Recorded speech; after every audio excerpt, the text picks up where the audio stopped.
అందరికీ నమస్తే. నేను మీ గట్టుగిరి, మాతృదేవో భవ మానసిక వికలాంగుల అనాథాశ్రమం.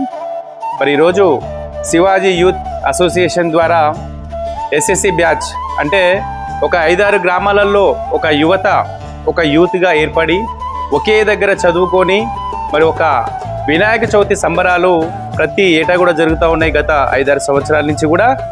సో ఈరోజు ఆ యొక్క యూత్ ఎస్ఎస్సి బ్యాచ్ విద్యార్థులందరూ కూడా ఒక గొప్ప సంకల్పంతో వినాయక చవితి సంబరాలు జరుపుకుంటూ మరి మన మాతృదేవోభవ అనాథాశ్రమంలో కూడా మరి ఇక్కడ కనిపిస్తున్నటువంటి 150 మంది ఈ యొక్క కుటుంబ సభ్యులకి అన్నదాన కార్యక్రమం చేస్తూ ఉన్నారు. కాబట్టి మాతృదేవోభవ ఆశ్రమం తరఫు నుంచి ఇక్కడికి వచ్చినటువంటి మరి యొక్క సభ్యులందరికీ కూడా చప్పట్లతో శుభాకాంక్షలు తెలియజేసుకుంటున్నాను.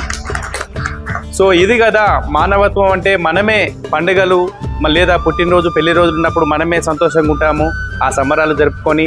కానీ ఇలా యూత్ అందరు కూడా ముందుకొచ్చి ఆ సంబరాలతో పాటు మరి ఇలాంటి అనాథాశ్రమాలలో సెలబ్రేషన్స్ అంటే ఈ రకంగా మనం సంతోషంగా ఉంటూ 10 మంది సంతోషాన్ని కోరుకునే వ్యక్తులు మరి ఈ యొక్క గ్రూప్ సభ్యులని చెప్పుకోవచ్చు.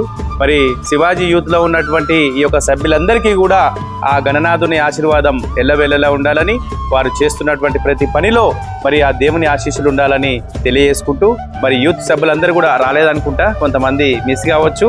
సో మిస్ అయినటువంటి వారికి కూడా ప్రత్యేకంగా ధన్యవాదాలు తెలియజేసుకుంటూ, సో ఇలాగే మీరు ముందు కూడా మరి ఆ దేవుని ఆశీర్వాదంతో ఇంకా ఎన్నో సేవా కార్యక్రమాలు చేయాలి.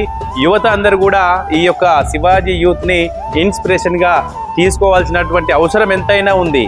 మరి రోజుల్లో మరి మనము మన ఫ్యామిలీ మనం సంపాదించింది మన ఫ్యామిలీ వరకే కాదు, అందులో నుంచి ఒక 10% ఇలాంటి అనాథలకి అనాథాశ్రమాలకి తోచిన సహాయం అందిస్తే నిజంగా మన సమాజంలో అనాథలు అనేవాళ్ళు ఎవ్వరు కూడా ఉండరు. కాబట్టి మరి ఏదైనా కార్యక్రమం ఉన్నప్పుడు మన ఆశ్రమం తరఫు నుంచి శివాజీ యూత్ వారిని కూడా మనం ఇన్వైట్ చేసుకోవడానికి మరి నేనైతే సంతోషపడుతున్నాను.